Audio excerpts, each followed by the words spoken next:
Did you create your Instagram account a while ago and just picked a random username? Now it might feel old or doesn't really fit you. If that's the case, I will show you an easy way to change Instagram username.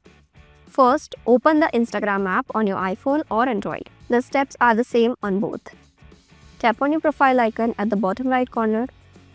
Now at the top right, tap on the three lines.